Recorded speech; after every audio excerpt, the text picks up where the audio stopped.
Bienvenue sur le balado Connais-tu Jésus? Là où l'on prend quelques minutes chaque semaine pour considérer ce que la Bible dit de Jésus et enfin vivre, émerveillé et transformé par son amour.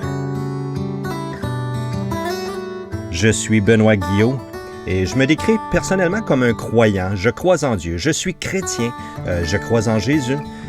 Mais il y a eu des moments dans ma vie où je me suis sincèrement posé la question, ça veut dire quoi de croire Dieu? Et on va se le dire bien honnêtement, on est bien plus souvent qu'autrement incrédule. On manque à croire ce que Dieu dit, ce que Dieu est, ce Dieu qui nous aime. Peut-être que vous n'avez jamais réalisé que c'est dans un moment marqué par l'incrédulité que Dieu a fait l'annonce de sa venue. Peut-être toi-même es-tu tombé sur ce balado, tu l'écoutes, mais tu es sceptique, tu n'es pas certain que ce que la Bible dit est vrai. Sache ceci, malgré ton incrédulité, Dieu est quand même venu et il nous a laissé le récit de tout ça dans la Bible pour nous conduire à croire. Et considère avec moi ce qui s'est passé dans la vie d'un certain personnage et de toute une foule qui était autour de lui. Et vous pouvez lire ce récit par vous-même en Luc 1, les versets 5 à 25. C'est là où Luc nous rapporte ce qui s'est passé dans la vie d'un homme nommé Zacharie et de sa femme Élisabeth, décrits tous deux comme étant pieux. Ils cherchaient à vivre leur vie d'une façon qui plaît à Dieu. Ils priaient, mais ils étaient sans enfants. Ils avaient donc une requête bien personnelle, celle d'avoir un fils. Et à cette époque, être sans enfant, c'était honteux. C'était un peu perçu comme s'ils n'étaient pas dans les bonnes grâces de Dieu. Et en plus, ils étaient maintenant âgés, ils étaient très vieux. On peut certainement les imaginer avoir prié plusieurs années pour un fils. Mais leur prière était demeurée sans réponse. Peut-être s'était-il même installé dans leur cœur au fil des années un désarroi, avouant secrètement à l'intérieur d'eux-mêmes que leur prière n'avait servi à rien, ou peut-être pensaient-ils ne pas avoir prié avec assez de ferveur, ou encore que Dieu ne voulait simplement pas les bénir d'un fils. Zacharie était prêtre, donc il devait se rendre au temple à l'occasion pour accomplir différentes tâches. Et c'était au temple que le peuple allait pour adorer Dieu, le prier et obtenir son pardon. Les prêtres étaient très nombreux, donc ils avaient été regroupés en classes, et chaque classe avait son tour pour servir au temple quelques semaines dans l'année. Est arrivé le tour de la classe de Zacharie, donc il a quitté sa demeure pour quelques jours pour se rendre au temple à Jérusalem. Et là, au temple, on distribuait les tâches cérémonielles entre tous les prêtres présents. Et une de ces tâches était d'offrir le parfum devant l'autel dans une pièce à l'intérieur du temple appelée le lieu saint. Et ce parfum offert là sur l'autel représentait les prières du peuple qui lui restait à l'extérieur en prière. Et puisqu'il s'agissait d'un rôle très spécial, c'était par tirage au sort qu'on l'attribuait à l'un des prêtres alors en service. Donc on procède à ce tirage au sort et c'est le nom de Zacharie qui est pigé. On peut imaginer sa surprise d'entendre son nom. Zacharie, c'est ton tour! Et voilà, Zacharie se trouve désigné pour offrir le parfum dans le lieu saint. Donc Zacharie se prépare et arrive ce moment solennel et unique dans sa vie où il entre avec respect dans cette pièce du temple, le lieu saint. Pendant que ce prêtre pieux Zacharie était recueilli en prière devant l'autel des parfums, tout à coup, un ange lui apparaît et Zacharie, évidemment, est surpris, est effrayé, mais l'ange le rassure en disant « Ne crains pas, ta prière a été exaucée, tu vas avoir un fils, il va accomplir un rôle important pour préparer le peuple à accueillir le Sauveur promis qui s'en vient aussi. » Et Zacharie savait à quoi tout ça faisait référence. Il connaissait les promesses de la venue du Sauveur et il comprenait très bien que son fils en serait le précurseur. Zacharie savait aussi qu'il devait retourner devant la foule qui était en prière à l'extérieur du temple pour l'informer de ce qui venait de se passer et aussi pour prononcer la prière de bénédiction. C'était l'espoir de tous ceux aussi en prière à l'extérieur du temple, entendre le prêtre revenir vers eux avec l'annonce d'un signe permettant de croire que leur prière était enfin exaucée. Et on peut imaginer un instant leur prière, et chacun avait des prières probablement bien personnelles, et la nation espérait la venue de ce Sauveur promis. On peut aussi imaginer Zacharie avec l'ange dans cette pièce du temple, peut-être Zacharie avait-il envie d'aller vite partager la nouvelle à son épouse? Nous aurons un fils! Qui sait? Mais là, Zacharie se trouve devant l'ange. Il savait aussi qu'il devait se présenter bientôt devant cette foule. il commence probablement à réfléchir. Comment annoncer au peuple que ma propre prière est exaucée sans être ridiculisé? Moi qui suis un vieillard, j'aurai un fils. Peut-être que Zacharie a même commencé à regretter un instant avoir été sélectionné par tirage au sort pour se retrouver là, devant l'autel des parfums, à présenter à Dieu les prières de ses concitoyens. Pourtant, sa propre prière a été exaucée, et même celle de ses concitoyens. Bien oui, un ange lui a dit que son fils sera le précurseur du Sauveur promis qui s'en vient. Comment dire ça au peuple dehors? Rempli de doutes et même d'embarras, Zacharie dit à l'ange, « Comment est-ce que je peux être certain que ce que tu m'annonces va s'accomplir? » Cette question-là est tellement perturbante. Et imaginons un instant Théophile, à qui Luc s'adresse.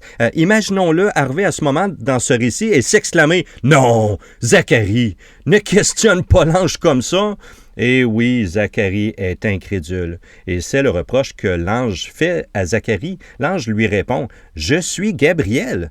J'ai été envoyé par Dieu pour t'annoncer cette bonne nouvelle. Parce que tu as été incrédule, voici, tu seras muet jusqu'au jour où les choses que je viens de t'annoncer trouveront leur accomplissement. » Et voilà, Zacharie se trouve muet, incapable de parler. Et là, on peut imaginer l'embarras de Zacharie même monter d'un cran. Il est maintenant muet. Peut-être a-t-il essayé de prononcer quelques mots pour vite réaliser qu'il est vraiment muet. Maintenant, comment peut-il retourner devant la foule, assemblée là, à l'extérieur du temple, qui l'attend? Comment va-t-il leur dire qu'il ne peut pas prononcer la prière de bénédiction? Il ne peut même pas les informer de la bonne nouvelle annoncée par l'ange, celle qui dit « Le Sauveur s'en vient, Dieu vient nous visiter. Mon fils, oui, j'aurai un fils, en sera le précurseur. » Non, muet. Ce qui devait être un moment de joie est devenu pour Zacharie un moment terriblement embarrassant. Il est muet, incapable d'annoncer cette merveilleuse nouvelle à ses concitoyens. Mais en fait, Dieu est en train d'annoncer encore plus fortement qu'il vient nous visiter. Et toute une foule était assemblée pour se rendre compte que quelque chose de spécial s'était passé dans le temple. Zacharie sort du temple, et oui, il fait face à toute la foule, sans être capable de dire un seul mot, sans pouvoir prononcer la prière de bénédiction, sans pouvoir informer le peuple de la bonne nouvelle. Il est muet. Et Luc prend soin d'indiquer que la foule a compris que Zacharie avait eu une vision, que quelque chose d'inattendu et de spécial s'était passé dans le temple. Et cette nouvelle s'est certainement répandue, et si les stations de nouvelles avaient existé à cette époque, on peut imaginer les grands titres à la une. Le prêtre Zacharie incapable de prononcer la prière de bénédiction parce qu'il a été rendu muet dans le temple, ou quelque chose de vraiment spécial s'est passé. Vous voyez? C'est par l'incrédulité d'un vieux prêtre, pieux, mais incrédule, que Dieu a rendu publique l'évidence que quelque chose de merveilleux était en train de se produire, que quelque chose de spécial était en train de se passer même dans l'histoire de l'humanité. Il n'y a pas que Zacharie qui a été incrédule. L'incrédulité, c'est de manquer à reconnaître Dieu comme Dieu et à le croire, à lui faire confiance. Et combien de fois ai-je moi-même failli à reconnaître que Dieu est Dieu au travers des événements de ma vie? Même dans la foule du temps de Zacharie, il y avait fort probablement des personnes qui étaient aussi incrédules. Qui sait? Peut-être que si finalement Zacharie avait pu parler et dire la nouvelle au peuple, on aurait assisté à une foule incrédule qui aurait ri de Zacharie. Mais Dieu s'est servi de l'incrédulité d'un prêtre pour rendre public ce qu'il était en train d'accomplir pour nous. Oui, même dans ton incrédulité, Dieu t'a visité. Et il te visite même en ce moment alors que tu écoutes ceci. Et par ce récit qui nous raconte l'incrédulité d'un prêtre, il veut te conduire à le croire et à reconnaître ce qu'il est venu faire pour toi, pour moi. Certainement que toi aussi, comme tout le monde, tu vis ta vie avec ses hauts et ses bas, avec tes souhaits. Peut-être tu sais que Dieu existe. Peut-être es-tu même pieux. Donc, toi aussi, tu pries. Tu cries même peut-être à Dieu et tu cherches à faire des choses pour lui plaire.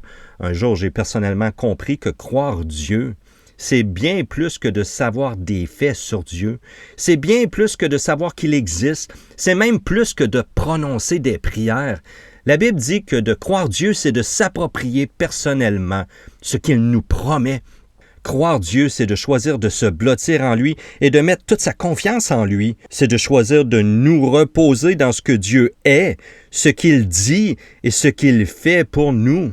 Oui, par l'incrédulité d'un vieux prêtre, pieux, mais incrédule, Dieu nous a donné une évidence pour nous conduire à reconnaître ce qu'il est venu faire pour nous, et toute une foule s'en est rendu compte.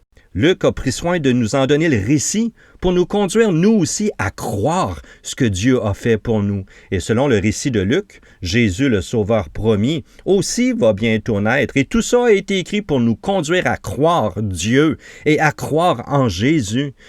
Il m'est aussi arrivé de douter, même d'être incrédule. Mais j'ai découvert qu'en considérant ce que la Bible dit, ma foi grandit et elle est nourrie parce que dans la Bible, je découvre qui est Dieu et ce qu'il a fait pour moi. Et c'est ce que je t'invite aussi à faire. Prends le temps d'ouvrir ta Bible, de trouver l'Évangile selon Luc et de lire par toi-même ce récit et de croire Dieu et considère ce que Dieu dit, ce que la Bible dit. Dans sa compassion, Dieu est venu en devenant comme nous, hommes. On lui a donné le nom de Jésus. Il a vécu une vie parfaite en faisant du bien à ceux autour de lui pour finalement être crucifié. Oui, il a souffert l'agonie et est mort sur la croix, pas pour des fautes que lui a commises, mais pour porter la peine de nos fautes. Il est aussi ressuscité, afin que quiconque choisit de croire en lui obtienne par la foi le pardon de Dieu, ce pardon dont nous avons tous tant besoin. Et rappelle-toi ceci, croire Dieu, c'est de t'approprier personnellement ce que Jésus a fait, c'est de reconnaître que c'est pour toi qu'il est mort, crucifié sur la croix, pour porter la peine de tes fautes et t'offrir le pardon de Dieu. Aujourd'hui, c'est le moment pour toi d'arrêter d'être incrédule, de t'en repentir, de confesser à Dieu ton péché d'incrédulité et de choisir de croire Dieu, de croire en Jésus pour obtenir le pardon de Dieu. Merci d'avoir pris ces quelques minutes avec moi pour écouter cet épisode du balado « Connais-tu Jésus ?» Là où l'on prend quelques minutes chaque semaine pour considérer ce que la Bible dit de Jésus et enfin vivre émerveillé et transformé par son amour. Peut-être avez-vous déjà commencé à lire votre Bible et que vous avez des questions. Peut-être aimeriez-vous même en discuter avec moi. N'hésitez pas à m'écrire à info@connais-tu-jésus.org.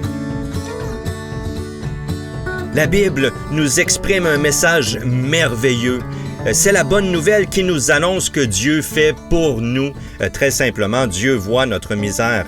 Il voit le mauvais dans lequel nous vivons, ce mal que nous commettons. Il veut faire bien plus que de nous délivrer de nos remords. Il veut nous réconcilier avec lui. Il est donc venu. Il a vécu comme un homme pour finalement porter la peine de nos fautes en mourant sur la croix, afin que quiconque croit en Jésus ne soit plus condamné, mais qu'il ait la vie éternelle, qu'il vive enfin dans la joie éternelle de Dieu. Avant de vous laisser, j'aimerais vous inviter à vous abonner à ce balado pour ne pas manquer les prochains épisodes. J'aimerais également dire merci à Jimmy Lahaye et au groupe Héritage Musique de m'avoir donné la permission d'utiliser leur arrangement du chant « Mon Jésus, je t'aime », utilisé avec permission. On se retrouve la semaine prochaine pour un nouvel épisode du balado « Connais-tu Jésus ?»